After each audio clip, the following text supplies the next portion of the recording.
Dear students, welcome to my channel Dhanustalk for model question paper answers 1 to 20 answers already ನಾನು post ಮಾಡಿದ್ದೇನೆ. ಇವಾಗ third main that is from question number 21 to last question answers ಅನ್ನ explain ಮಾಡ್ತೇನೆ. ನಾನು ಇಲ್ಲಿ ಏನು black pen ಅಲ್ಲಿ ಬರ್ದಿದ್ದೇನೆ ಅವೆಲ್ಲ ಆನ್ಸರ್ ಆಗುತ್ತೆ. ರೆಡ್ ಪೆನ್ ಅಲ್ಲಿ ಬರ್ದಿರೋದು ನಾನು ಏನು ಎಕ್ಸ್ಪ್ಲೇನ್ ಮಾಡ್ತೇನೆ ಮತ್ತೆ ಸಮ್ ಇಂಪಾರ್ಟೆಂಟ್ ಪೇಜ್ ನಂಬರ್ ಆ ರೀತಿ ನಾನು ಬರ್ದಿರ್ತೇನೆ. ಸೊ ನಿಮಗೆ ಸ್ವಲ್ಪ ಅದು ಈಸಿಯಾಗಿ ಫಾಲೋ ಮಾಡೋದಕ್ಕೆ ಈಸಿ ಆಗಲಿ ಅನ್ನೋ ಒಂದು ರೀಸನ್ಗೆ. Question number 21, sliding friction is smaller than the static friction, explain. Or how lubricants reduce friction, explain with an example. ಯಾವಾಗ ಆರ್ ಆಪ್ಷನ್ ಇರುತ್ತೋ ನಿಮಗೆ ಯಾವುದು ಇವೆರಡರಲ್ಲಿ ಪಕ್ಕಾ ಆನ್ಸರು ಚೆನ್ನಾಗಿ ನಿಮಗೆ ಈಸಿಯಾಗಿ ಬರೆಯೋಕ್ಕೆ ಬರೋ ಅಂಥದ್ದು ಅದನ್ನ ನೀವು ಸೆಲೆಕ್ಟ್ ಮಾಡಿ ಬರೀರಿ. ನೀವು ಎರಡು ಆನ್ಸರ್ ಅರ್ಧ ಅರ್ಧ ಬರೆದ್ರೆ ಎರಡಕ್ಕೂ ಮಾರ್ಕ್ಸ್ ಸಿಗುತ್ತೆ ಅಂತ ನೀವು ತಿಳ್ಕೊಂಡಿದ್ರೆ ಅದು ತಪ್ಪು. ಫಸ್ಟ್ ನೀವು ಏನ್ ಬರೀತೀರೋ ಅದಕ್ಕೆ ಮಾತ್ರ ಮಾರ್ಕ್ಸ್ ಕೊಡ್ತಾರೆ. ಸೆಕೆಂಡ್ ಅನ್ನ ಅವರು ಇಗ್ನೋರ್ ಮಾಡ್ತಾರೆ ಟೀಚರ್ಸು, ಕರೆಕ್ಷನ್ ಮಾಡೋರು, ಅದಕ್ಕೆ ಮಾರ್ಕ್ಸ್ ಸಿಗೋದಿಲ್ಲ. ಅಕಸ್ಮಾತ್ ನೀವು ಫಸ್ಟ್ ಬರ್ದಿರೋ ಆನ್ಸರ್ ರಾಂಗ್ ಆಗಿ ಸೆಕೆಂಡ್ ಆನ್ಸರ್ ಕರೆಕ್ಟ್ ಇದ್ರೆ ಫಸ್ಟ್ ಆನ್ಸರೇ ಕನ್ಸಿಡರ್ ಮಾಡೋದು. ಸೊ ಅಂತ ಕೆಲಸ ಮಾಡಬೇಡಿ. ಆರ್ ಆಪ್ಷನ್ ಇದ್ದಾಗ ಯಾವ ಕ್ವಶನ್ ನಿಮಗೆ ಪಕ್ಕ ಆನ್ಸರ್ ಗೊತ್ತಿದೆನೋ ಅದನ್ನ ಮಾತ್ರ ನೀವು ಬರೀತೀರಾ. ಇವಾಗ sliding friction is smaller than the static friction ಅಂದ್ರೆ ನೋಡಿ, ಇವಾಗ ಒಂದು ಫಾರ್ ಎಕ್ಸಾಂಪಲ್ ಒಂದು ಕಾರ್ ರೆಸ್ಟ್ ಪೊಸಿಷನ್ ಅಲ್ಲಿ ಇದೆ, ಅದನ್ನ ನಾವು ಪುಷ್ ಮಾಡಿದಾಗ ಅದು ನಮಗೆ ಡಿಫಿಕಲ್ಟ್ ಆಗುತ್ತೆ. ಬಟ್ ಅದೇ ಒಂದು ಕಾರ್ ಮೂವ್ಮೆಂಟ್ ಅಲ್ಲಿ ಇದ್ದಾಗ ಅಂದ್ರೆ ಮೋಷನ್ ಅಲ್ಲಿ ಇದ್ದಾಗ ಸೊ ಎನಿ ಪ್ರಾಬ್ಲಮ್ ಆ ಟೈಮಲ್ಲಿ ಇದೆ, ಸೊ ನಾವು ಪುಷ್ ಮಾಡಬೇಕು ಅಂದಾಗ ಪುಷ್ ಮಾಡಿದಾಗ ಅದನ್ನ ಈಸಿಯಾಗಿ ಇಟ್ ವಿಲ್ ಮೂವ್. ಕರೆಕ್ಟಾ? So sliding friction is smaller than the static friction. ಅದು ಪೇಜ್ ನಂಬರ್ 99 ಅಲ್ಲಿ ಆಕ್ಟಿವಿಟಿ ನೀವು 8.6 ಅಲ್ಲಿ ಒಂದು ಆಕ್ಟಿವಿಟಿ ಇಮೇಜ್ ಇದೆ, ನೀವು ಅದನ್ನ ಅಬ್ಸರ್ವ್ ಮಾಡಿ. ಸೊ ಅದಕ್ಕೆ ಆನ್ಸರ್ ನಾನು ಇಲ್ಲಿ ಬರ್ದಿದ್ದೇನೆ. Because it is easier to move the object that is already in motion than the object at rest. When object is sliding the contact ಅಲ್ಲಿ OR ಅಂತ ಇದೆ, ಅದಿಲ್ಲ ಅದು. The contact points on it surface do not get enough time to lock in to the contact points on the floor. Right? Next ಇಲ್ಲಿ how lubricants reduce friction, explain with an example ಅಂತ ಇದೆ. So will get answer in the page number 101 ಅಲ್ಲಿ ನಿಮಗೆ ಸಿಗುತ್ತೆ. When oil, grease or graphite is applied between the moving part of machine, a thin layer is formed there and moving surface do not directly rub against each other. Interlocking of irregularities is avoided. Example with example ಅಂತ ಕೇಳಿದ್ದಾರೆ. ಎಲ್ಲಿ example ಕೇಳ್ತಾರೋ ಅಲ್ಲಿ ನಾವು example ಅನ್ನ ಬರೀಬಹುದು. So example, sprinkle fine powder on the carrom board. ಮತ್ತೆ page number 101 ಅಲ್ಲಿ not only example of this, ಇನ್ನೂ ಒಂದ್ 2-3 ಎಕ್ಸಾಂಪಲ್ ಇದೆ. So you go through the textbook. So or option ಇದ್ದಾಗ any one answer you have to write. Question number 22, what is fault zone which is the scale to express the power of an earthquake. Page number 193 ಅಲ್ಲಿದೆ. What is fault zone ಅಂತಾದ್ರೂ ಕೇಳ್ಬೋದು, what is seismic zone, what is weak zone, any question answer is same. Fine. The boundaries of the plates are weak zones where earthquakes are more likely to occur. Weak zones are also known as fault zones. Even it is also known as seismic zones. Fine. So fault zone, seismic zone, weak zone ellanu onde. Next idanna which is the scale to express anta helidare. The scale to express the power of an earthquake is Richter scale. 23 question ಮತ್ತೆ ಇಲ್ಲಿ or option ಇದೆ. State the law of reflection of light. Page number 200 ಮತ್ತೆ 201 ಅಲ್ಲಿ ಸಿಗುತ್ತೆ. Then define the following. Or option ಅಲ್ಲಿ 2 question ಇದೆ. Define lateral inversion ಮತ್ತೆ regular inversion. You will get in page number 202. Then state the law of reflection of light. It is very important question. So 2 laws of reflection of light. First, angle of incidence is always equal to the angle of reflection. Second law, the incident ray, the normal at the point of incidence and the reflected ray all lie in the same plane. Then R option answer. First one, lateral inversion. Image formed by a mirror. The left of the object appears on the right and the right appears on the left is known as lateral inversion.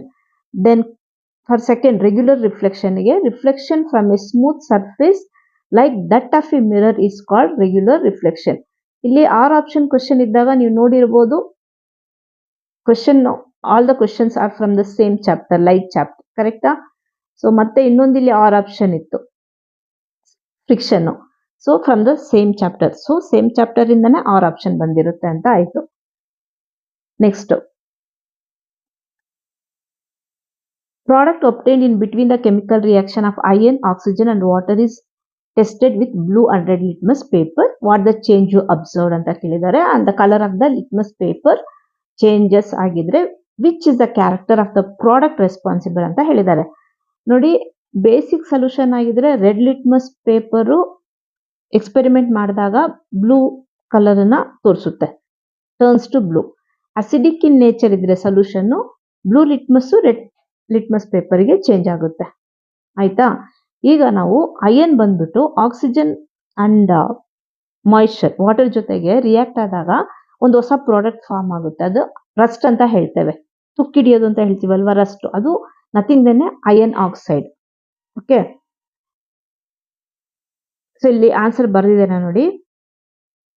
ಇವಾಗ ಒಂದು reaction ಆಗಿದೆ, ನಾವು ಇವಾಗ test ಮಾಡಿ ನೋಡ್ತೇವೆ. Red litmus will turn blue because it is a basic solution. Then blue litmus paper remains unchanged. ಅಂದ್ರೆ ಅದು acidic ಅಲ್ಲ, ಅದು ಬೇಸಿಕ್ ಅಂತ ಆಯ್ತು. when iron oxide is dissolved in water it forms a weak base. ಯಾಕಂದ್ರೆ ಅಲ್ಲಿ ಕೇಳಿದ್ದಾರೆ what ಏನದು which character is of the product responsible for it, because iron oxide is a product and what is the character? It is a weak base. ಕರೆಕ್ಟಾ? ಇನ್ನೊಂದು R option ಗೆ ಒಂದು question ಇದೆ. Iron nails are dropped in beaker A and silver pieces to beaker B having copper sulphate solution of equal quantity and concentration. Write the equation ಅಂತ ಹೇಳಿದ್ದಾರೆ for both the ಬೀಕರ್ಸ್. ನೋಡಿ, ಒಂದು beaker ಅಲ್ಲಿ ನಾವೇನ್ ತಗೊಂಡಿದ್ದೀವಿ, ಇದು ಸಿಲ್ವರ್ ತಗೊಂಡಿದ್ದೇವೆ, ಮತ್ತೆ ಕಾಪರ್ ಸಲ್ಫೇಟ್ ಸೊಲ್ಯೂಷನ್ ಒಂದು ಬೀಕರ್ ಅಲ್ಲಿ ಇದೆ, ಅದು ಬಿ ಅಲ್ಲಿ. ಎ ಅಲ್ಲಿ ಏನಿದೆ, ಐರನ್ ನೇಲ್ ಅನ್ನ ನಾವು ಕಾಪರ್ ಸಲ್ಫೇಟ್ ಸೊಲ್ಯೂಷನ್ ಅಲ್ಲಿ ಡಿಪ್ ಮಾಡಿದೀವಿ. ಸೊ ಎರಡರಲ್ಲೂ ಕಾಪರ್ ಸಲ್ಫೇಟ್ ಸೊಲ್ಯೂಷನ್ ಇದೆ, ಬಟ್ ಎ ಬೀಕರ್ ಅಲ್ಲಿ ಐರನ್ ಇದೆ, ಇನ್ನೊಂದು ಬಿ ಬೀಕರ್ ಅಲ್ಲಿ ಸಿಲ್ವರ್ ಇದೆ. ಇವಾಗ ಅದಕ್ಕೆ ಆನ್ಸರ್ ಏನ್ ಬರೀಬೇಕು? ಇವಾಗ ಐರನ್ ಗೆ ಸಿಂಬಲ್ ಏನು? Fe. ಮತ್ತೆ ಕಾಪರ್ ಸಲ್ಫೇಟಿಗೆ CuSO4. So Fe plus CuSO4 ಅಂದ್ರೆ ಐರನ್ ಬಂದ್ಬಿಟ್ಟು ಕಾಪರ್ ಸಲ್ಫೇಟ್ ಜೊತೆಗೆ ರಿಯಾಕ್ಟ್ ಆದಾಗ ನಮಗೆ FeSO4 ಪ್ಲಸ್ Cu ಫಾರ್ಮ್ ಆಗುತ್ತೆ. ಯಾಕಂದ್ರೆ ಈ Fe ಇದೆ ನೋಡಿ, ಐರನ್ ಇದು more reactive than a copper. Copper symbol ಏನು? CuSO4 ಅಲ್ಲಿ ಕಾಪರ್ ಇದೆ, ಸಲ್ಫೇಟ್ ಇದೆ. ಸೊ ಈ ಕಾಪರ್ ಅನ್ನ ಈ ಐರನ್ ಏನ್ ಮಾಡುತ್ತೆ? ಡಿಸ್ಪ್ಲೇಸ್ ಮಾಡುತ್ತೆ. ಡಿಸ್ಪ್ಲೇಸ್ ಮಾಡಿ FeSO4 ನಮಗೆ ಸಿಗುತ್ತೆ. ಸೊ ಯಾವಾಗ್ಲೂ more reactive element displaces the less reactive element ಅಂತ ಆಯ್ತು. ಕರೆಕ್ಟಾ? ಬೀಕರ್ ಬಿ ಅಲ್ಲಿ ನೋಡಿದಾಗ ನೋ ರಿಯಾಕ್ಷನ್, ಅಲ್ಲಿ ಯಾವುದೇ ಒಂದು ರಿಯಾಕ್ಷನ್ ನಡೆಯೋದಿಲ್ಲ. ಯಾಕಂದ್ರೆ ಸಿಲ್ವರ್ ಬಂದ್ಬಿಟ್ಟು ಕಾಪರ್ಗಿಂತ ಲೆಸ್ ರಿಯಾಕ್ಟಿವ್. ಯಾವಾಗ್ಲೂ ಮೋರ್ ರಿಯಾಕ್ಟಿವ್ ಎಲಿಮೆಂಟ್ ಡಿಸ್ಪ್ಲೇಸ್ ಮಾಡುತ್ತೆ. So no reaction is in beaker B because silver is less reactive than copper. Understood? Next, ನೀವು 10th ಗೆ ಬಂದ್ರೆ ಇದ್ರ ಬಗ್ಗೆ ಇನ್ನು ಜಾಸ್ತಿ ಅದೊಂದು ರಿಯಾಕ್ಟಿವ್ ಸೀರೀಸ್ ಅಂತಾನೆ ಇದೆ, ನೀವು ಲರ್ನ್ ಮಾಡ್ತೀರಾ. ನಿಮಗೆ ಒಂದು ಮೋಸ್ಟ್ಲಿ ಈ ಕ್ವೆಶನ್ ನಿಮಗೆ ಬರೋ ಚಾನ್ಸಸ್ ಇದೆ ಕೇಳೋದಿದ್ರೆ. ನಿಮ್ ಟೆಕ್ಸ್ಟ್ ಬುಕ್ ಅಲ್ಲಿ ಏನಿರುತ್ತೋ ಅದನ್ನೇ ಕೇಳ್ತಾರೆ, ಬೇರೆ ಏನು ಕೇಳೋದಕ್ಕೆ ಸಾಧ್ಯ ಇಲ್ಲ ಅಲ್ವಾ. So what ever in the text book ಅದನ್ನ ಪ್ರಾಕ್ಟೀಸ್ ಮಾಡಿ. Question number 25. So first red litmus paper ಇರೋದು ಫಸ್ಟ್ ಕ್ವೆಶನ್ ಗೆ ಆರ್ ಆಪ್ಷನ್ ಐರನ್ ನೇಲ್ಸ್ ಇದೆ ಅಲ್ವಾ, ಅಲ್ಲಿ ಆರ್ ಅಂತ ಬರೆದು ಬೀಕರ್ ಎ ಅಂತ ಬರೆದಿದ್ದೇನೆ, ಬೀಕರ್ ಬಿ ಅಂತ ಬರೆದಿದ್ದೇನೆ. ಬೀಕರ್ ಎ ಅಲ್ಲಿ ರಿಯಾಕ್ಷನ್ ತೋರಿಸಿದ್ದೇನೆ, ಬೀಕರ್ ಬಿ ಅಲ್ಲಿ ರಿಯಾಕ್ಷನ್ ಆಗೋದಿಲ್ಲ, ಅದಕ್ಕೆ ನೋ ರಿಯಾಕ್ಷನ್ ಅಂತ ಬರೆದು ಅದಕ್ಕೆ ರೀಸನ್ ಅನ್ನ ಕೊಟ್ಟಿದ್ದೇನೆ. Question number 25. A student plans to prepare petroleum by using dead organism in school lab. Will is plan be successful ಅಂತ ಕೇಳಿದ್ದಾರೆ. ಪೇಜ್ 61 ಅಲ್ಲಿ ಪೆಹಲಿ ಅಂಡ್ ಬೋಜೋದ ಒಂದು ಇಮೇಜ್ ಇದೆ, ಅದರಲ್ಲಿ ಒಬ್ರು ಕ್ವೆಶನ್ ಕೇಳ್ತಾರೆ, ಅದಕ್ಕೆ ಇನ್ನೊಬ್ರು ಆನ್ಸರ್ ಮಾಡ್ತಾರೆ. ಸೊ ಇದು ಏನು ನಮ್ಗೆ ಹೇಳುತ್ತೆ ಅಂದ್ರೆ, ಈವನ್ ಯು ಹ್ಯಾವ್ ಟು ಅಂತದನ್ನು ಸಹ ನೀವು ಗ್ಲಾನ್ಸ್ ಮಾಡಬೇಕು, ರೀಡ್ ಮಾಡಬೇಕು ಅಂತ ಅರ್ಥ. ಬಿಕಾಸ್ ಅದರಿಂದಾನೇ ಈ ಕ್ವೆಶನ್ ಬಂದಿರೋದು. So answer no, their formation is a very slow process and condition for their formation cannot be created in the laboratory. Then question number 26. Observe the diagram related to the human reproductive. ಇಲ್ಲಿ A part name A and B ಅಂತ ಹೇಳಿದ್ದಾರೆ. A is a sperms and B is a ovum. Correct? Page number 147 ಅಲ್ಲಿ not only this diagram, other diagrams ಇದೆ. So ಇದೇ ರೀತಿ question ಅನ್ನ ಕೇಳಬಹುದು. ಆ ಪಾರ್ಟ್ಸ್ ಅನ್ನೆಲ್ಲ ನೀವು ಚೆನ್ನಾಗಿ ಓದ್ಕೋಬೇಕಾಗುತ್ತೆ. ನೇಮ್ ದ ಪ್ರೋಸೆಸ್, ಇಲ್ಲಿ ಏನ್ ಪ್ರೋಸೆಸ್ ಆಗ್ತಾ ಇದೆ? ಸೆಕೆಂಡ್ ಕ್ವೆಶನ್, ಫರ್ಟಿಲೈಸೇಷನ್ ಆಗ್ತಾ ಇದೆ. ಸೊ ಆ ಪ್ರೋಸೆಸ್ ಅಲ್ಲಿ ಏನು ಸ್ಟ್ರಕ್ಚರ್ ಫಾರ್ಮ್ ಆಯ್ತು ಅಂತ ಕೇಳಿದ್ದಾರೆ. Zygote structure is formed. Next one 3 marks question.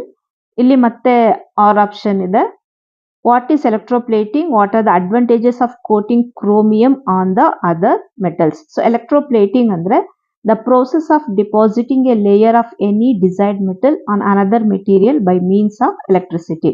Then advantages of chromium kelidare. So advantages, it does not corrode, resist scratches, give shiny appearance.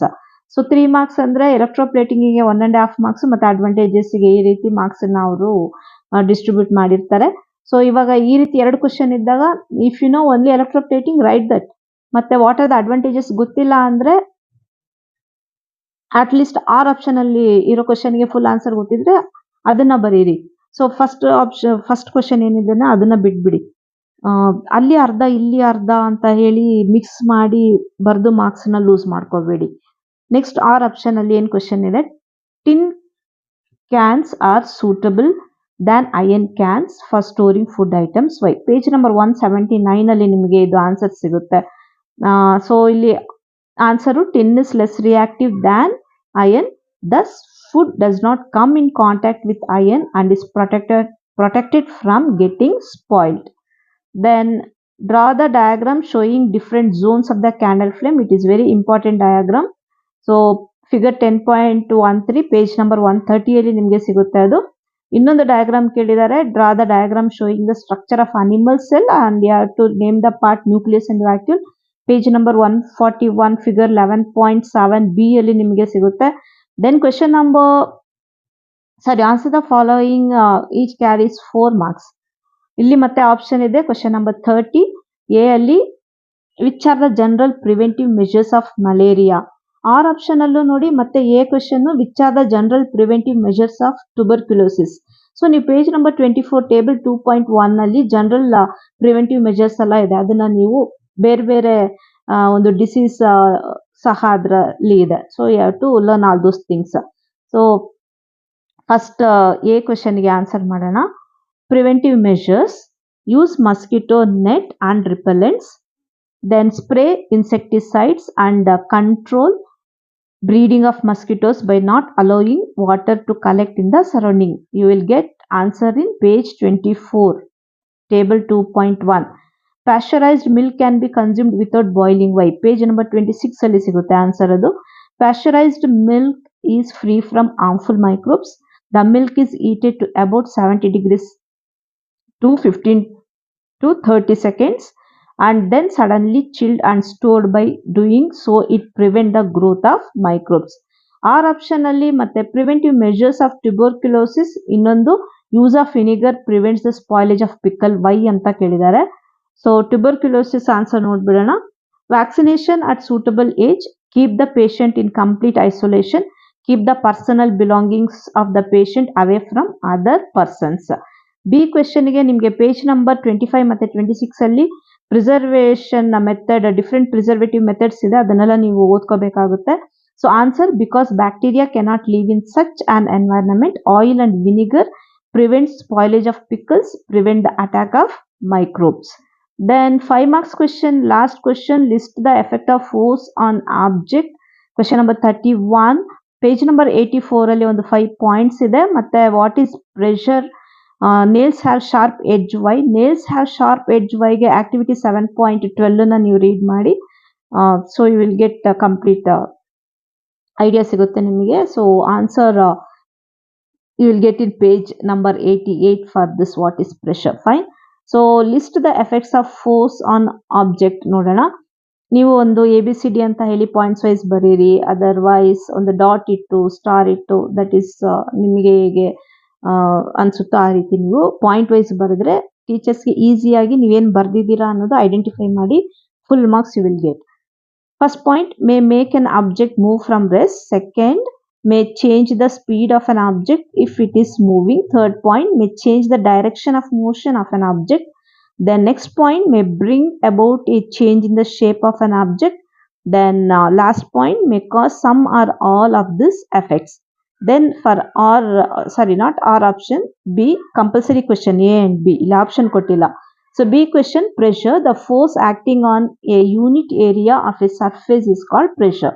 Then ನೇಲ್ಸ್ಗೆ sharp edge ಬಗ್ಗೆ ಕೇಳಿದಾರಲ್ವಾ. Nails have sharp edges because the smaller the area, larger the pressure. The area of the pointed end of the nail is much smaller than that of its head. Therefore, produces a pressure sufficient to push the pointed end of the nail. ನಾವು ಒಂದು wooden ಪ್ಲಾಂಕಿಗೆ ಗೋಡೆಗೆ ನಾವು ಒಂದು ನೇಲನ್ನ ಬಡ್ದಾಗ ಅದು ಈಸಿಯಾಗಿ ಹೋಗುತ್ತೆ. That is the ಯಾಕೆ ಅಂದರೆ ಇಲ್ಲಿ it produces a pressure sufficient to push the pointed end of the nail. That is the reason. So this is the answer. ನಾವು you got an idea. Or option ಇದ್ದಾಗ ಒಂದೇ chapter ಇಂದ ಕೇಳಿದ್ದಾರೆ. ಮತ್ತೆ ಆದಷ್ಟು ನೀವು ಪಾಯಿಂಟ್ ವೈಸ್ ಅಲ್ಲಿ ನೀವು ಆನ್ಸರ್ಸ್ ಅನ್ನ ಮಾಡ್ತೀರಾ. ಆಮೇಲೆ ಎಕ್ಸಾಂಪಲ್ಸ್ ಎಲ್ಲಿ ಕೇಳಿದ್ದಾರೆ ಅಲ್ಲಿ ಎಕ್ಸಾಂಪಲ್ಸ್ ನೀವು ಬರೀತೀರಾ. ಯಾವಾಗಲೂ ಆರ್ ಆಪ್ಷನ್ ಮತ್ತೆ ಆರ್ ಆಪ್ಷನ್ ಇದ್ರೆ 2 ಆನ್ಸರ್ಸ್ ಬರಿಬಾರ್ದು. ಯಾವುದು ನಿಮಗೆ ಪರ್ಫೆಕ್ಟ್ ಆಗಿ ಗೊತ್ತಿದೆನೋ ಆ ಆನ್ಸರ್ಸ್ ನ ಬರೆದು ಒಳ್ಳೆ ಮಾರ್ಕ್ಸ್ ನ ತಗೊಳ್ಳಿ ಅಂತ ಹೇಳ್ತಾ ನಿಮ್ಮ ಎಕ್ಸಾಮ್ಗೆ all the best. And if you think this video is informative, kindly share among your friends. All the diagrams ಏನಿದೆ ಇಂಪಾರ್ಟೆಂಟ್ ಡಯಾಗ್ರಾಮ್ಸ್ ಟೀಚರ್ಸ್ ಸಹ ನಿಮಗೆ ಗೈಡ್ ಮಾಡಿರ್ತಾರೆ.